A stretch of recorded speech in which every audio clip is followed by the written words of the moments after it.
Ana, pagkatapos ng araw na ito, mabuhay ka ng maayos. Naiintindihan mo ba? Huminto.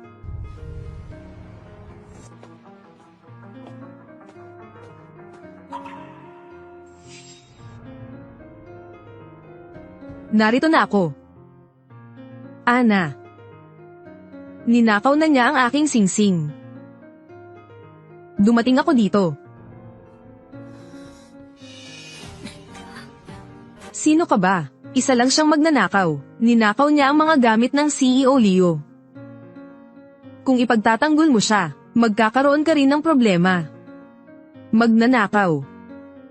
Katatapos lang ng isang babae na magnakaw sa bahay ng mga Leo. At siya ay pinalayas. Si Shen Ana iyon. Huwag kang makialam sa bagay na ito. Ang masamang babaeng ito ay naglakas loob magnakaw kay CEO Leo. Siya ay pinalayas ngunit naglakas loob pa ring bumalik sa pamilya Leo. Talagang nagpapasama ito sa lugar na ito. Itong singsing na ito ay ibinigay ko sa aking asawa. Sinasabi ninyo na ito ay pagnanakaw. Binigay mo ba ito sa kanya? Ang singsing na ito ay kay CEO Leo. Talaga bang? Sinasabi mong ikaw si CEO Leo. Nakikita ko, ikaw ay isang gwardya lamang sa bahay ng mga Leo. Hayaan mong ipakilala ko. Siya ang aking kasintahan. Siya ang kanang kamay ni CEO Leo. Siya ang tao na hindi mo kailanman maaabot sa buhay. Ito bang babae ay girlfriend mo? CEO Leo, wala kaming anumang relasyon ng babaeng ito. Hindi ko siya kilala. CEO Leo. Talagang ikaw si CEO Leo. Panahon na para sa mga empleyado ng Leo Group na maglinis. Achong. Tinanggal ka na sa trabaho. Pakiusap, sir. Bigyan niyo po ako ng isa pang pagkakataon. Ginoo. Bigyan niyo po ako ng isa pang pagkakataon. Umalis ka na. Hindi nag-aalaga ng aso ang pamilyang Leo, hindi nakakakilala ng amo. Alam ko talagang mali ako. Itong masamang babae na ito. Niloko ako niya para gawin ito. Alam ko talagang mali ako. Hindi ba siya ang girlfriend mo? Anong girlfriend? Hindi ko naman siya kilala. Achong. Bakit mo ako nasasabiang ganyan? Umalis ka, mabangis na tao. Sobrang ingay. Dalhin mo sila. Ayaw ng asawa ko na makita sila. CEO Leo, nagkamali ako. Nakahiling ako, bigyan mo ako ng isa pang pagkakataon.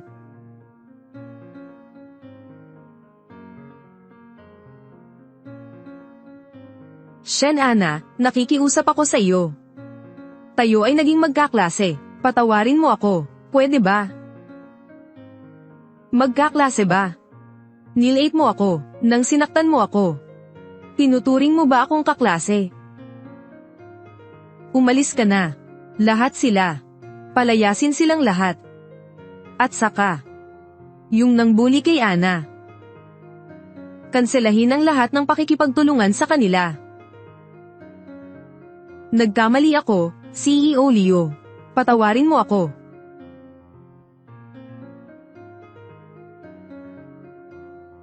Ana. Pasensya na. Abala ko sa paghahanda ng salo-salo para sa iyo. Naiwan kitang mag-isa. Para ba ito sa akin? Ibig sabihin, ang sanggol sa kanyang tiyan ay anak ng CEO Leo.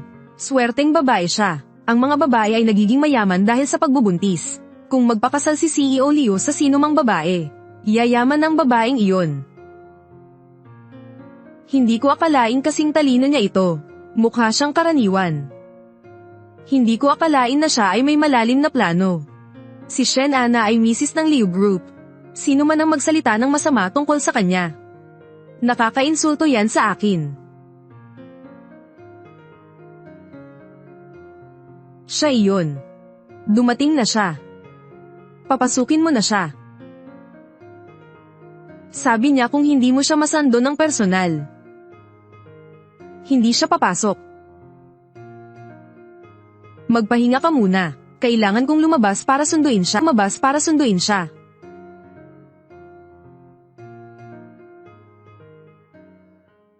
Liu Waichun, sino ba talaga ang mahalaga sa'yo ng ganito? Kailangan mong personal na sunduin siya. Bihira kong makita siyang masaya ng ganyan. Siguradong importante siya kay Waichun.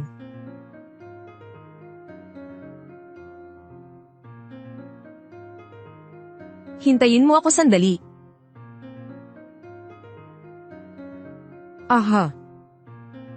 Yung babae na iyon ang balak ni Waichun na pakasalan ngayon. Ang ganda niya. Kaya pala nagmamalasakit si Waichun sa kanya.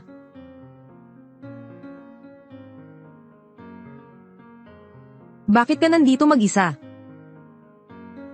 May hindi ka ba komportable? Tatawag ako ng doktor. Sobrang maingay sa labas. Gusto ko munang mag-isa. Oo, kaya magpahinga ka muna ng kaunti. Sino yung babae kanina? Anong babae? Ah. Ikaw ba ay tungkol sa kanya? Mamaya ay makikilala nyo rin ang isa't isa. Mula sa simula, hindi ko naman pinapangarap na pakasalan ka. Pagkatapos manganak, aalis na ako sa buhay mo. Anong nangyari? Walang anuman. Sige, mauna na ako.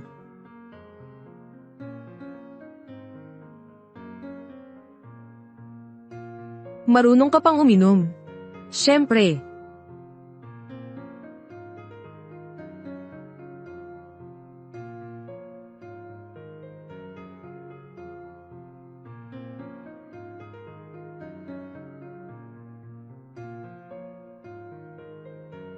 Bakit?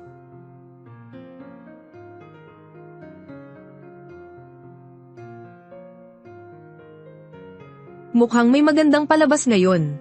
Si Liu Soyi ay kayamanan ng pamilya Liu. Isang gintong sanga at mamahaling dahon. Sobrang layaw niya. Kahit na mga bituin sa langit, ibinigay ni CEO Liu ang lahat sa kanya. Napakahigpit niya. Ang pinakaayaw niya ay ang gumamit ng bagay na kapareho ng iba. Ngayon, ang batang babae na iyon ay may suot na kwintas na kasing eksakto ng kay Soyi. Laging may mga natatanging disenyo si Soyi. Hindi ko alam kung sino sa kanilang dalawa ang may peking produkto. May tanong ka pa ba? Siyempre, ang babaeng iyon. Noong nakaraan, may isang tao na may mga hako na katulad kay Soyi. Ang resulta, nahila siya pababa. Sobrang nakakatakot ng eksena. Palitan mo ang kwintas. Walang kailangan palitan. Tapos na talaga ito. Siguradong hindi siya patatawarin ni Soyi. Napakasungit niyang magsuot ng kwintas na katulad ni Soyi. Soyi, ha, nagsusuot siya ng parehong kwintas sa iyo. Siguradong peke ang kanya. At naglakas loob pang lumabas. Nakakahiya talaga. Kung ako siya, ibibitin ko ang sarili ko sa kwintas na iyon. Tumahimik ka. Kayong mga mababang tao, nangangahas kayong magsalita ng ganito sa harap ko. Mag-ingat kayo, baka putulin ko ang mga wika ninyo at ibigay sa aso. Ang kwintas ni Ana. Ako ang naghanda para sa kanya. Kung maririnig ko pa, ang sinasabi ninyong masama tungkol sa kanya. Babasagin ko ang mga bibig ninyo. Spoiled siya simula pagkabata, huwag kang mag-alala. Ang kwintas na ito ay alahas na pinili ko ng maingat, na ipinagawa ng isang banyagang designer, partikular na gumawa ng dalawang magkapareho. Ano ang ibig mong sabihin? Alam kong magiging maganda ito sa iyo. Mas maganda pa kaysa sa akin kapag sinuot mo ito. Napakamarangya mo. Talagang bagay kayong dalawa ni Liu Waichun. Hindi ako karapat-dapat. Ha? Ikaw at siya. Hipag. Siya ang kuya ko. Sa tingin mo ba ako at si Waichun ay may relasyon? Nagseselos ka ba sa likod? Wala akong ganun. Ana. Ang party na ito ngayon ay inihanda para sa iyo. Pero hindi ba't sinabi mong naghahanda ka para sa iyong magiging asawa? At naghahanda ka rin ng isang singsing para sa kanya. Wai Chun, ang mga bagay na hiniling mo na ipaghanda ko. Natapos ko na. Kunin mo ito. Iniibig kita lamang.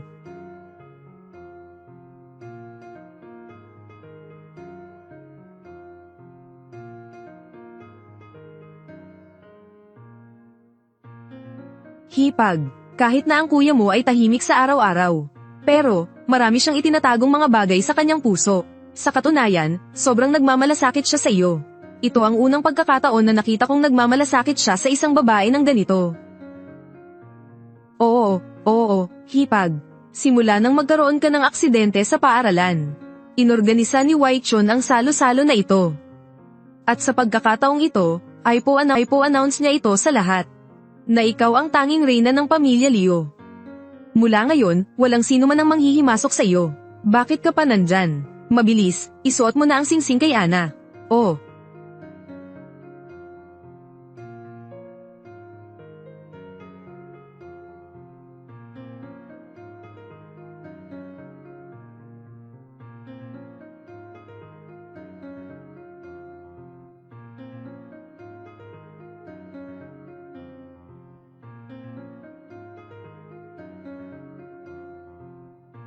Liu Waichun.